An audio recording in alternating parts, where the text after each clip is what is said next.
everyone, this is our second period here in this chapter 2 history portion. Okay, उसके पहले मैं आपको कुछ मैसेज देना चाहती हूँ children. I send you 4 chapters. Okay, मैंने आपको 4 चैप्टर्स के नोट्स भेजे हैं. तो डेट ऑफ सबमिशन आपकी जब भी होगी, you have to complete those 4 chapters in your notebook. You have to make practical copy for geography subject. Okay, practical 1 blank and 1 single line होती है ना प्रैक्टिकल कॉपी, उसको आप ज्योग्राफी का बनाओगे. लगे तो आप हिस्ट्री और पॉलिटिकल एक ही बना सकते हो, चलेगा. लेकिन अब बनाने का भी तरीका है. अगर आप एक पर्टिकुलर रजिस्टर को हिस्ट्री और पॉलिटिकल दोनों का बना रहे हो, 20 से उसको डिवाइड कर दो, दोनों पार्ट में लिखो. ओके, और नहीं, और किसी बच्चों ने कंटिन्यूसली हिस्ट्री और पॉलिटिकल कंटिन्यूसली लिख दिया है तो इट्स ओके. ओके, कट करके फिर से दोबारा नहीं लिखना. लिखने का टाइम बार बार मत करो, पढ़ने का टाइम ज़्यादा आ गया है. ठीक है.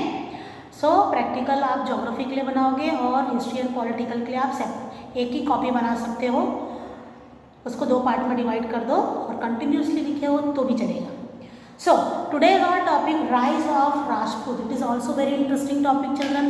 लास्ट टॉपिक में मैंने आपको बताया प्रतिहारास के बारे में, पालास के बारे में और राष्ट्रकूटास के बारे में. ओके, तीनों के बारे में. अगर आपने पैरा रीड नहीं किया है तो you must read out the para, you can understand. और अगर नहीं समझा है तो लास्ट मेरा वीडियो देख लो. पहला जो पीरियड है मैंने जो इसके पहले लिया है उसको देख लो. इसको आपको तीनों टॉपिक एकदम क्लियर हो जाएगा, कहानी टाइप समझ में आ जाएगा, story type. Okay, so new topic is rise of the Rajputs. Rajput, Prithviraj Chauhan, like this है ना, ये राजपूत थे. सो the term Rajput means son of the rulers. Rajput were of Shastriya origin and were divided into Suryavanshi, descendant of the sun. Suryavanshi भी कहलाते थे Rajput. and और Chandravanshi, descendant of the moon. Okay, जिनको कहा जाता था descendant of the moon. ये दोनों जो सरनेम्स थे है ना, ये दोनों सरनेम्स राजपूत कहलाते थे. Okay, the Rajputs play a significant role in North India. North India, that means upper part of our India, North India, during the 9th and 12th century. 9th and 12th century, 9th और 12th century, 2 नहीं लिखा है बीच में. Okay, 9th and 12th century.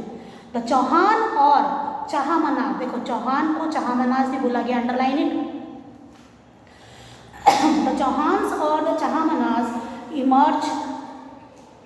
emerged as the most powerful Rajput clan. जो चौहान थे ये सबसे पावरफुल राजपूत क्लैन, क्लैन मतलब ग्रुप बोला जाए है ना, इनको सबसे ज़्यादा पावरफुल ग्रुप माना जाता था.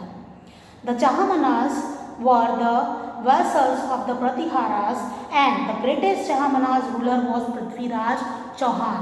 ओके, सबसे बड़ा हमारा चाहमनास कौन था? Prithviraj Chauhan.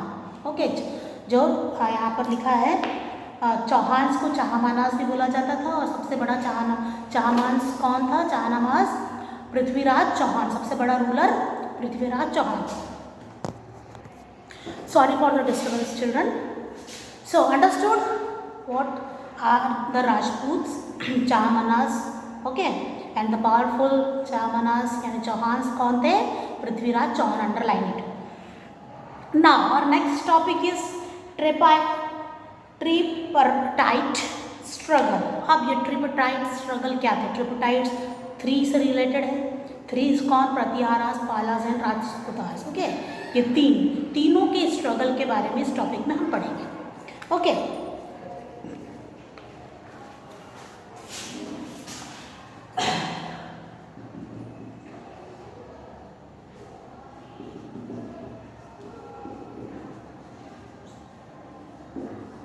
so what is given here this topic? Introduction तो मैंने आपको बता दिया कि ट्रिपरटाइट स्ट्रगल क्या है. Okay, so Kannauj was situated near the bank of Ganga river. Kannauj एक पर्टिकुलर एरिया की बात हो रही है. Was situated near the bank of river Ganga. Ganga के बिल्कुल बैंक में यानी रिवर के बिल्कुल साइड में कनौज सिचुएटेड है. Many regional kingdom wanted to control Kannauj. Okay, जो कई सारे रीजनल किंगडम है जैसे कि चौहान्स, बहुत सारे रीजनल किंगडम जैसे पालास, प्रतिहारास, राष्ट्रकूटा या other Chauhan and whatever, है ना। ये इतनी पॉपुलर जगह थी कि गंगा की रिवर, जैसा आई टोल्ड यू, जैसे कोई रिवर पर्टिकुलर एरिया से गुजरती है तो उसके आसपास का जो लैंड होता है वो काफ़ी फर्टाइल होता है, और फर्टाइल होने के कारण वहाँ एग्रीकल्चर बहुत होता है, क्लियर, और ओवर पॉपुलेटेड एरिया भी होता है, क्लियर। तो वो एरिया बहुत ही पॉपुलर होता है। तो जो कनौज है near the bank of river Ganga, बिल्कुल रिवर गंगा के किनारे पर सिचुएटेड है।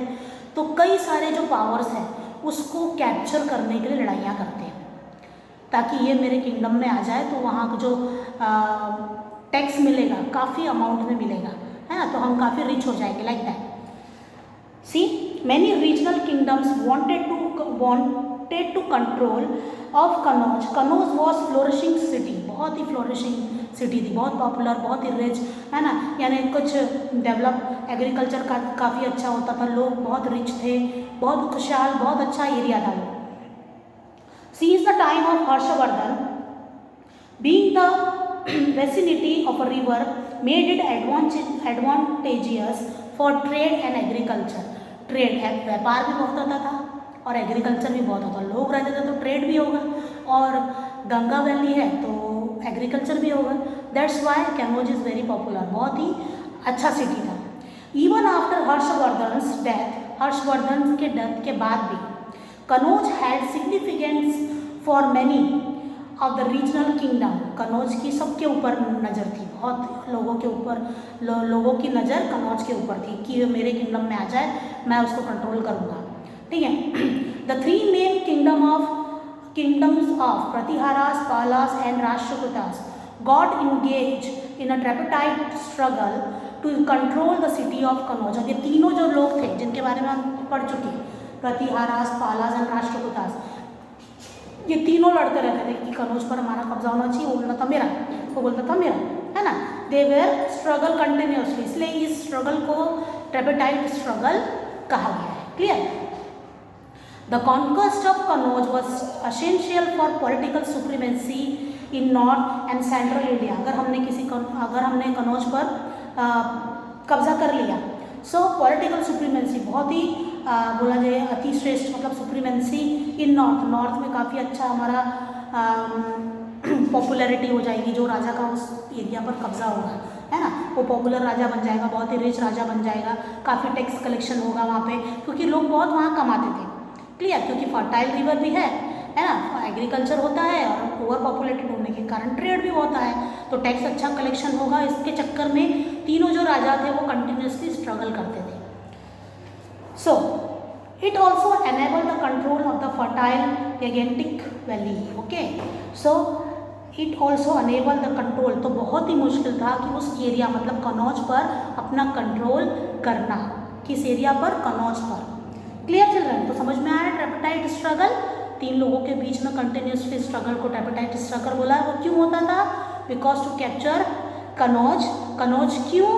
because Ganga river passes from that area and that Kanauj is very fertile land, agriculture also occur in that area and trade also. इस लालच के चक्कर में लोग उसको कब्जा करने के चक्कर में रहते थे। Okay, then administration in north India. अब नेक्स्ट टॉपिक है हमारा administration in north India children.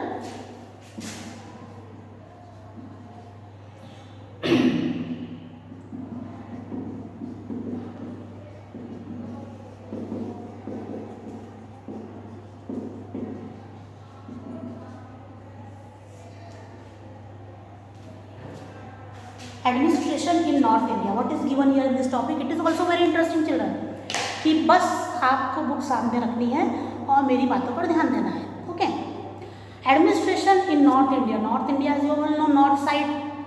The king had supreme authority, he was assisted bye a council of minister. जो भी किंग होता था उसका सुप्रीमेसी पावर होता था, सबसे ज़्यादा पावरफुल होता था वो। Yes, he was also the commander in chief of the army. King को कमांडर इन चीफ भी बोला जाता था। ओके, किंग का सुप्रीमेसी पावर था और किंग को कमांडर ऑफ चीफ भी कहा जाता था। Clear? During this period the power of the king weakened, the federal lord known as Samantas emerge. The lieu of salary the king would give them land. देखो Again I tell you one by one line, I explain you one by one line. See, second paragraph. During this period the power of the king weakened. अगर कोई period में मेरा power weekend हो गया, कमज़ोर पड़ गया, weakened, and feudal lord known as Samantas. कौन इमर्ज होगा? सामंतास. और ये सामंतास कौन होते थे? जैसे मैंने चीफटेन के बारे में बताया था आपको कि पार्ट ऑफ लैंड किंग उनको देता था फॉर मिलिट्री प्रैक्टिस के लिए, and they can take tax and take salary also, and the rest of the salary give to the king. Okay, तो ये जो सामंतास थे जब देखते थे कि किंग हारने वाला है, they can emerge and they can make themselves independent king. खुद को उस एरिया का इंडिपेंडेंट किंग बना देते थे. तो जैसे ही किंग वीकेंड होता था, इंडिपेंडेंट किंग इमर्ज हो जाता था. Clear? The lieu of salary the king would give them land. Salary के चक्कर में किंग उनको लैंड दे देता था, क्योंकि अब मैं राजा हूँ, है ना, मैं रहती हूँ सेंट्रल इंडिया में, नॉर्थ का कहाँ से ध्यान रखूँगी, ईस्ट का कहाँ से ध्यान रखूँगी, तो मैं किसी पार्ट ऑफ लैंड को किसी पर्टिकुलर पर्सन को ध्यान रखने के लिए दूंगी ना वो पार्ट ऑफ लैंड, कि तुम भाई यहाँ रहो, रूल करो और टैक्स कलेक्ट करो और मुझे लाकर पैसे दो. मैं हर जगह तोड़ूंगी नहीं, एक ही किंग हर जगह कहाँ जाएगा. तो मेरे वीकेंड होने पर वो क्या करेगा कि वो इमर्ज हो जाएगा, खुद इंडिपेंडेंट किंग बन जाएगा, जब वो देखेगा कि राजा मेरा वीक हो रहा है. Clear? The lieu of salary the king would give them land. Salary के कारण किंग उनको लैंड दे देता था. The main function of Samantas was to provide military assistance. Military assistance during war, military तैयार करता था ताकि वॉर में किंग को काम आए. सामंतास का यही वर्क था. Okay, the declare their independence as soon as they found an opportunity to do so. Okay, independence अपना डिक्लेयर करने के बाद उसको इंडिपेंडेंस यानी असिस्टेंस क्या बोला गया है? The declare their independence as soon as they found opportunity to. जैसे उसको अपॉर्चुनिटी मिलती थी वो अपना इंडिपेंडेंस डिक्लेयर कर देता था, बोल देता था कि मैं यहाँ का राजा हूँ. क्लियर? हमारा किंग तो अब नहीं रहा. Like that. So, for instance, the Rashtrakutas, who were the feudatories of Chalukyas, declared their independence after Dhantidurg defeated the Chalukyan king Kirtivarman. जैसे मैंने आपको बताया चालुक्यास के बारे में. ओके, हाँ, तो ये क्या था? For instance, Rashtrakutas, who were feudatories of the Chalukyas, declare their dependence. Chalukyas ने अपना इंडिपेंडेंस डिक्लेयर कर दिया आफ्टर दांतीदुर्ग डिफीटेड. जैसे ही दांतीदुर्ग डिफीट हुआ, द चालुक्यन किंग कब किसको बचाते बचाते, हाँ, वहाँ पे चालुक्यन किंग कौन था? कीर्तिवर्मन. ओके, अच्छा, कीर्तिवर्मन जब डिफीट होता गया तो यहाँ पर नया किंग इमर्ज हो गया. See, okay, clear this line. See the next line. Some officials who assisted the king in the administration of the kingdom. अब अदर ऑफिशियल्स की बात करेंगे. अभी तो हमने सामंतास की बात की कि सामंतास कौन थे? जो लैंड का टेक ओवर करते थे, टैक्स करते थे, सैलरी देते थे किंग को, लाइक दैट. ओके, और मिलिट्री प्रैक्टिस करवाते थे लोगों को. ओके, अब अदर्स पर्सन कौन थे जो किंग के कोर्ट में यानी किंग के एडमिनिस्ट्रेशन में इन्वॉल्व थे? See the last para. Some officials who assisted the king in the administration of the kingdom included the Sandhi Varghahika, Vigrahika foreign minister इसको कहा जाता है, बंधागारिका ऑफिसर ऑफ गवर्नमेंट जिसको ऑफिसर ऑफ गवर्नमेंट बोला जाता है, government store, Kotapala inspector of fort, fort मतलब किले का जो इंस्पेक्टर होता था उसको कोटपाल बोला जाता था. Okay, and Akshapatalika revenue minister, यानी रेवेन्यू मतलब टैक्स मिनिस्टर, अक्षा पतालिक बोला जाता था रेवेन्यू मिनिस्टर को. एंड राजपुरोहित रॉयल प्रीस्ट को, रॉयल प्रीस्ट मतलब दरबार के प्रीस्ट को, मतलब प्रीस्ट मतलब क्या होता है, साधु संत जो होते हैं ना, हाँ, उनको क्या बोला जाता था? राजपुरोहित बोला जाता था, है ना. ये सारे अदर ऑफिशियल्स थे जो राजाओं के एडमिनिस्ट्रेशन में उसका साथ देते थे. See the last part of this topic. The kingdom was divided into Bhuktis और प्रोविंसेस. किंगडम भक्तिस में डिवाइड हो जाता था, मतलब भक्ति एरिया अलग होता था, जहाँ पूजा पाठ एरिया होता था, मंदिर एंड मस्जिदें बनाई जाती थी, ये भक्ति एरिया होता है, ओके। और provinces which were further divided into vishaya, a governor was assigned to look after the bhaktis while the vishya were look after the विश्यापति। अब विश्या को कौन लुक आफ्टर करता था? विश्यापति, ओके, वो एरिया का देख रहे थे विश्यापति। Village was the smallest unit, अब आसपास के विलेज की बात हो रही है, ये दोनों को लुक आफ्टर कौन करता था? भक्ति को और विश्या को भिक्षापति, okay. Village was the smallest unit that was look after the gramapati और विलेज हेडमैन, जो विलेज है ग्रामपति और हेडमैन, ओके, जिसको हम सरपंच बोलते हैं, okay. The village had their own administrative setup that was overlook by the village headman, अब इसको ओवरलुक कौन करता था? हेडमैन, विलेज को। Who was assisted by some official, अब हेडमैन मतलब एक पर्टिकुलर विलेज में हेडमैन है, वो विलेज को पूरा लुक आफ्टर करता था, लेकिन अब इसको लुक आफ्टर करने के लिए कुछ ऑफिशियल्स किंग अपॉइंट करता था ताकि ये मेरे से चीटिंग ना करे कि विलेज में क्या हो रहा है, ओके।